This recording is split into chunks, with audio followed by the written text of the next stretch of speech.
Is education killing creativity? Sir Ken Robinson.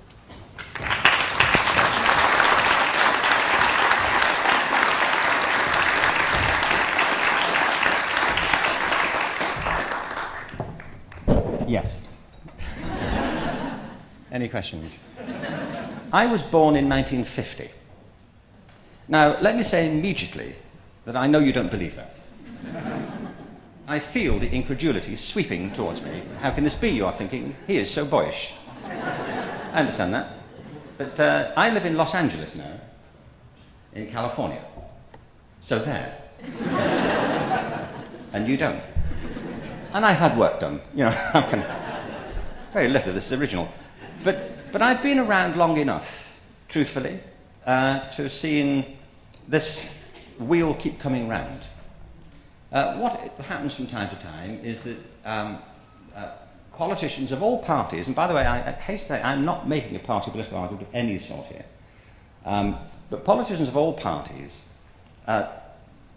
normally come to office with a cry of let's get back to basics. And it was true of the last administration, it's true of the administration before it. It's the battle cry of new secretaries of state, as if they uniquely in the whole of human history have seen through the nonsense and are going to set forward a clear path into the future. The problem is that often as not, politicians, when they say, let's get back to basics, don't mean that. What they mean is a group of subjects that they took when they were at school. And typically, in our current system in Britain, in England, I should say, we're being pressed back to this hierarchy of subjects which has characterized education pretty much from the beginning of public education. Imagination is the most remarkable human quality. It's the ability to bring to mind things that aren't present to our senses, the ability to step outside the present moment and to conjure up mental conceptions. With imagination, you can visit the past. You have a past to visit. You can visit the world of other people. It's the seat of empathy, of how we connect with other people's frames of mind and their feelings. And you can anticipate the future. I don't believe that you can predict the future, not in the world of human affairs. You can in the inanimate world. I mean, I think we know when the next eclipse of the moon is going to be and when Halley's Comet's coming back, but so far as human culture is concerned, it's almost impossible to predict. It's too complicated. There are too many cross-currents and vortices to be able to see it properly. Creativity is the child of imagination. It's the reason that we're sitting in a building wearing clothes and I've got a microphone and we can build these things. I mean, some animals are capable of using tools and making things, but no animal on Earth, apart from human beings, is capable of doing that so far as we know. Or they haven't anyway, not yet. And it's not because they're categorically different in every respect. In most respects, we're like the rest of life on Earth. Life is short and fragile and interdependent. And we depend on the natural world, the natural environment. And too many of us have assumed that we can live without the beneficence of the natural environment, and we're finding out about that right now. My brother John's here today, and he's my other brother Neil have got a fantastic website called The Peaceful Planet, which I recommend you take a look at, because it's about ecology and about the interdependence of things. But human beings are unique in this respect, that we can step outside the present and we can literally create the world that we want to live in, which is what culture is, essentially. We create culture. And other species may be evolving at the same rate as biologically. I think they are. I mean, we're still evolving, aren't we? I speak personally. But, you know, I assume this isn't as good as it gets. You know, I can't imagine we're nature's last word, can you? It's a bit of a dismal ambition if this is all that nature came up with, frankly. But culturally, we're in a different place. You know, if you have a dog, they're not evolving much culturally, are they? Are they? You don't have to keep checking in with dogs, do you? To see what the latest thing is. You know, like, what's new with you people? Not much, you know, we're kind of still doing the thing, you know, we're still doing that tree thing. But with human beings, there's always something new. We're always on to the next thing. And it's because we have this power to conceive of alternatives and to bring them into being. The power of creativity. I define it more specifically. It's the ability to bring to mind things that aren't present. the senses, that's what I mean by imagination. Creativity is the application of imagination. I define it as the process of having original ideas that have value. And the truth is, you can't be creative unless you do something. You wouldn't describe anybody as creative who never did anything. You could be imaginative all day long, but if you didn't do anything, there would be no evidence that you were a creative person. You know, you wouldn't say to somebody they're tremendously creative, or what have they done? Nothing. It's a positive and active process to be creative. And I believe that we all have immense natural capacities for creativity, but we often don't develop the abilities that are required for creativity to become an active part of our lives, a central part. And if we know anything about human beings, it's that human ability is tremendously diverse. We are organic creatures, and human beings are like every other form of organic life on Earth. There is a massive range of biodiversity here. And the problem, I think, is that our education systems are not based on the celebration of diversity, but on the promotion of conformity, and increasingly of standardization. So in schools, for example, and particularly this is the problem with something like the English Baccalaureate, I believe, a certain set of standards, of abilities, are promoted above all others. And so people who aren't good at the things that they are required to be good at may conclude they're not good at anything as a consequence. I know lots of people who go through schools who are brilliant at maths and others who aren't good at maths and conclude they're just not very smart because they're not good at the thing they're meant to be good at, rather than the schools encourage them to find the things they may also be good at. And in the Element, I interviewed lots of people, many of whom didn't do well at school. I mean, don't get me wrong, I don't mean to say that to succeed you have to have failed at school. Lots of people go through our current system and love it and do well from it.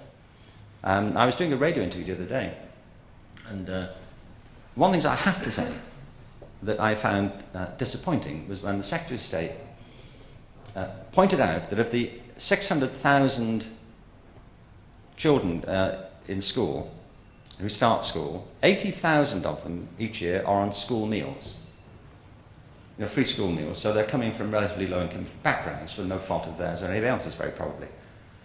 And he said, you know, of those, only 40 kids this year from low-income backgrounds got into Oxbridge. As if this was the ultimate indictment of education. That if you don't go to Oxbridge, that's the end of it. I can't abide this attitude. Firstly, not everybody wants to go to university. Other people have other lives they want to lead, and the country and our communities depend upon people following a multiplicity of possible life choices. Some people want to go straight to work. Some people want to take vocational programs. Universities were always intended for a particular type of activity. And we are still, though, dominated by this idea, if you don't go to college and get a degree, your life is over. Despite the evidence of the fact that many people are now leaving universities and going home because they can't find a job. The reason degrees used to be worth so much is because very few people have them. It used to be something like 1 in 20 people had a degree. Well, now it's virtually 1 in 2.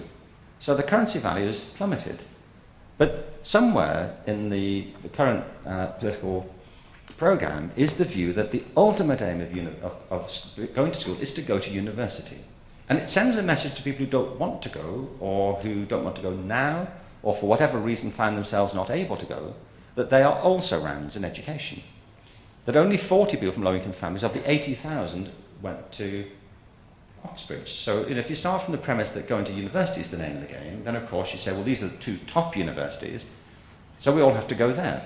Well, I don't know how far they can extend the grounds of Oxbridge to allow everybody in. Is that the ultimate idea? We get 600,000 people a year going there. Do you see what I mean? It sends this signal that, to kids that if you don't go to these places, then you are the also-rans of education, and it leads to a catastrophic waste of human talent and ability. I came across this great quote recently on the internet about what it is to be British these days. And I was interested because I live in America, though I am British. And it said this, that being British these days means driving home in a German car, stopping to collect some Irish beer or Danish lager, picking up an Indian curry or a Greek kebab, and spending the evening sitting on Swedish furniture, watching American programs on a Japanese TV. It said, and the most British thing of all, suspicion of anything foreign. Well, we do live in immensely complicated times. with uncertain outcomes. And creativity is one of the causes of these complexities. It's not other species that have caused the challenges that we face. We have. They're just getting on doing what they always did. It's human beings who have created these complexities and challenges. And I think we can't now give up on creativity. We have to invest in it and make it more reliable, systematic routine, and give everybody access to their genuine talents and abilities. It's the only way we can responsibly and sensibly prepare people to engage with the present and prepare them for the future. There are three big misconceptions about creativity. And I encountered some of them this morning in a conversation at the Department for Education. One of them is that only special people are creative. This is not true. Everybody has profound creative abilities, the ability to develop new ideas that have value, original ideas with value. The trick is to develop them. And to say that only a few people are creative would be a bit like saying only a few people are capable of being literate, when we know that everybody is capable of being literate if they're helped and given the skills and the tools of literacy. And creativity is like that, that we can teach people to be more creative. Second misconception is that creativity is about special things. So people think it's all about the arts, for example. Now, I'm an uncompromising advocate for the arts in education. I think it's a terrible mistake not to include them in the national framework in this country. And we should do what we can to make sure they are included. But it's not because the arts uniquely are creative. You can be creative at anything.